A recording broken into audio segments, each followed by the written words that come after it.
Basi chunga sana mawazo yako. Nimekwama hapo. Ukiwa peke yako. Namba 2. Na ukiwa na marafiki zako, chunga sana ulimi.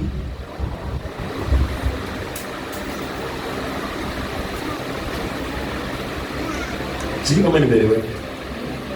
Nimesema ukiwa peke yako chunga nini?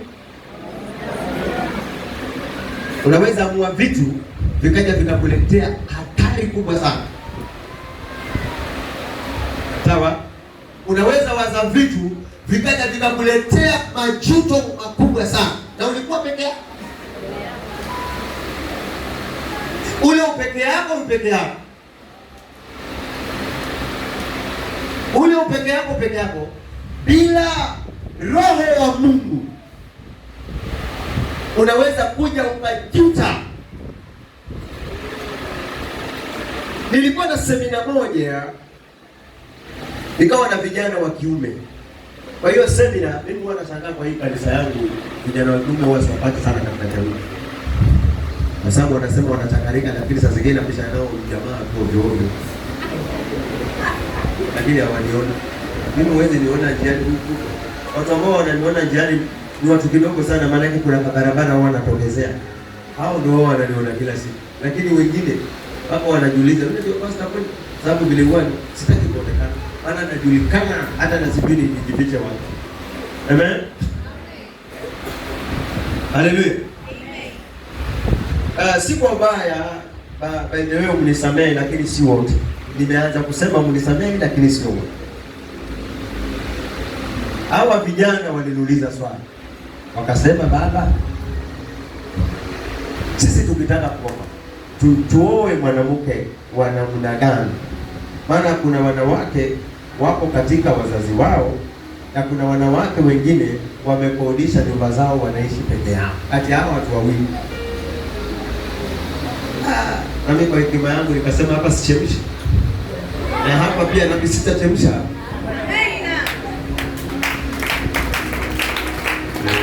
Nikasema ni hatari sana kuchukua mwanamke ambaye amejipanga kimaisha.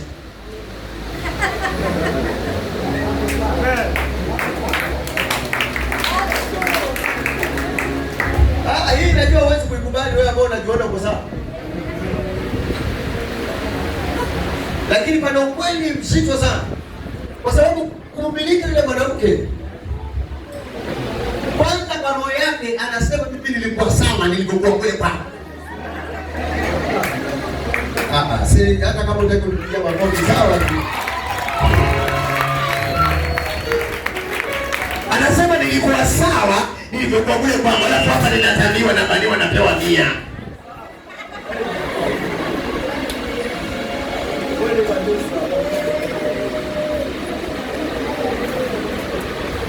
Nakwambia hiyo siku nilitoka na zaidi ya karibu 40,000 nilitaka nikujie tena huo mkutano. Hawajalita tena.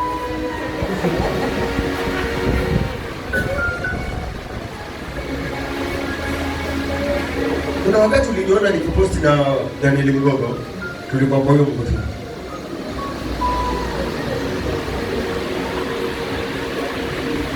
Nikasema hawa wanawake, nilisema sio wote, bali baadhi ya wengi, kumweka mikononi akubali kukaa. Maana akikaa akienda bafu, anaona nionewa. Alafu anajitazama manili yote na kuambia.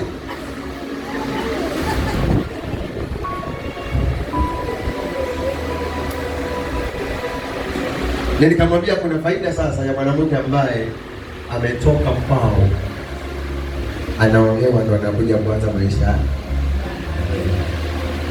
Huyu mtu hajajua mimi, atakusikiza kile utakalomwambia. Alafu kuna huyu ambaye anza maisha sasa, ambaye pia yeye ombi lake ni apate mwanaume amsikilize, hata angalia vitu alivyokuwa navyo. Ni kwamba huyu hakuweka kiburi mbele, aliweka utu mbele. Bora kuna wangapi hapo? aliye na hofu ya Mungu na aliye na hofu ya Mungu lakini hajali. Alafu na yule ambaye ametoka, pengine alikuwa anafanya kazi lakini analala nyumbani. Alafu upate na mtu ambaye amekaa peke yake. Uliingia chalo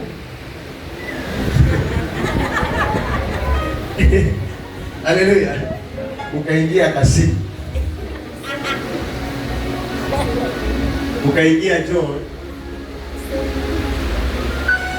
ukaingia Peter, majina yote ya wana wa Israeli. Ulikuja mmoja akaacha 100, mwingine akaacha 500, mwingine akaacha 1000, mwingine 2000. Wakaachwa wote. Na wewe unafanya shopping ya kitunguu ya shilingi 10.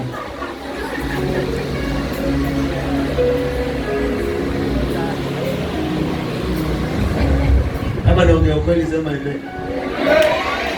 Najua kuna watu wengine nimewakusa, lakini nakwambia ukweli, hata kama unaniona ni pasta mbaya kwa sasa, ni yule yule, sijabadilika, ni John. Ile ambaye sometimes nakuombea kama unasikia baba amenibariki, si ndio? So ninaongea kitu cha ukweli. Na usinilazimishe niongee uongo kwa kukufurahisha wewe. Hapana.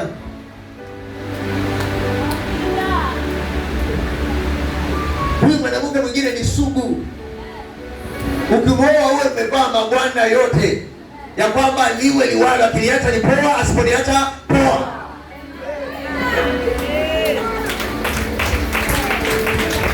Maana umeingia mwenyewe cha kike, unasema cha kike.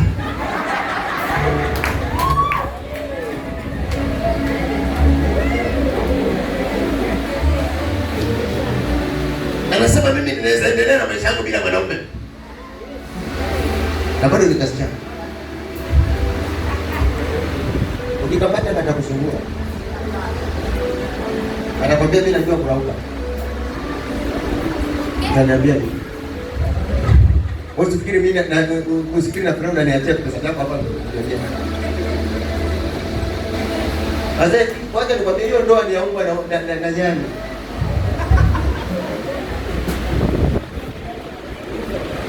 Yule anajua kukimbia kwa miti, huyu mwingine anajua kukimbia na chini.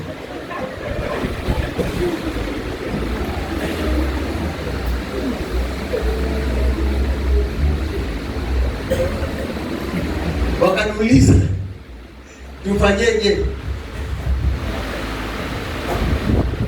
Nikamwambia, nikusaidia mtoto wangu, kwa watoto wangu hapa. Wanawake walikuwa wamekimbia, maana wengine tayari walikuwa na wamejipanga. Wana matresi yao moja na begi yake na visufuria viwili na kajiko kake. Hapa pengine alibahatika akanunua kagasa, akajiumba sana, akanunua kagasa kake. Pengine ana hata TV, ana simu yake tu ya mkopa, lakini akitaka kipindi ananunua, analipa, ananunua bundle na anaangalia. Alafu pale wake shika simu, namwambia kaa na simu ndio upika.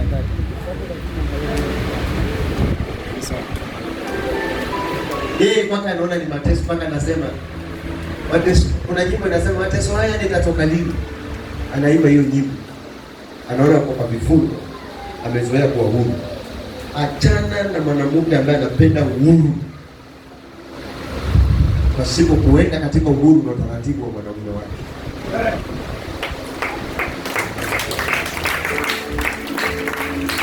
Hiyo makofi ni haki yake kulingana vile kwamba haina kilo. Hiyo ni haki sawa. Mimi ninapenda hivyo, by the way, hata sipeki makofi, napenda hiyo roho yako isikie ukweli. Kama utatoroka kwa kanisa, wacha nikwambie kitu kimoja. Ukitoroka kwa kanisa kwa ukweli, pia naungana na Samueli. Hawaja nikataa mimi.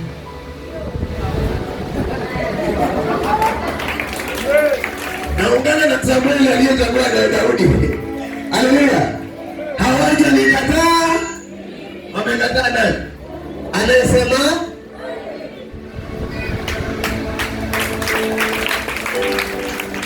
na zingine huwa kuna neno linaniambia kuna watu wanakaa kwa msimu kwako, lakini siku wakienda usiwatamani. Usijipe stress kwa mtu aliyeondoka, kwa kitu ulichomwambia ukweli. Wacha aende, kwa sababu hatima yake ilikuwa mbaya, na utabaki na wale hatima yao ni nzuri, na utaona Bwana ataanza kufungua milango mingine, maana umekaa na watu walio na hatima nzuri katika Mungu. Haleluya. So number 1, ukiwa peke yako, chunga sana mawazo yako. Chunga sana mawazo yako. Umenisikia? Ni wapi unaona kama sijakufafanulia vizuri? Tukija unataka kwa wanaume hakujaitikia sana, sitaenda.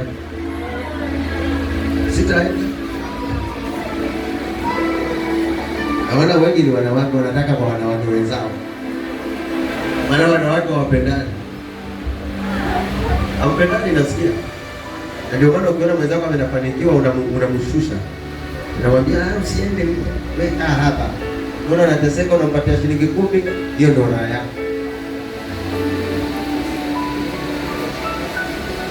Ili akikuacha anasema nilimsaidia sana, shilingi 10.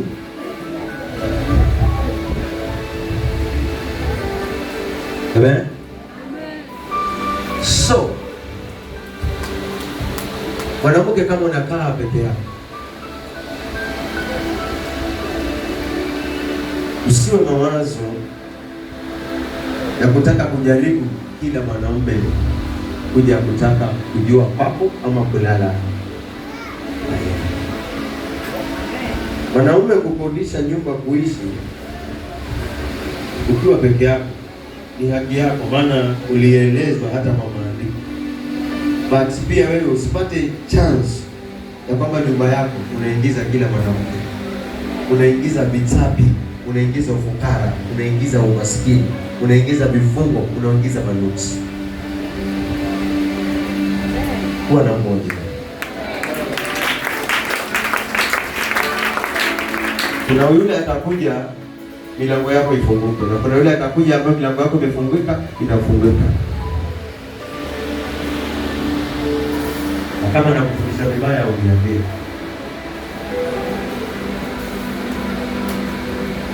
Wale vijana niliwasaidia. Si rahisi kuona kijana anayekata mawe aje kuachia 1000. Na pengine tayari alikuwa na mwanamke ambaye alikuwa hapo. Na nimeongea hivyo, na alikuwa ni spedi yake, alikuwa haridhiki na kile ambacho anamfanyia. Jamaa anakuja ananipatia 1000. Hata hapa nilikuwa naongea, naona vijana kama watakuja kunipatia. Yao wamebana. Lakini nimewasaidia kwa kweli. Mwanamke ambaye anakaa peke yake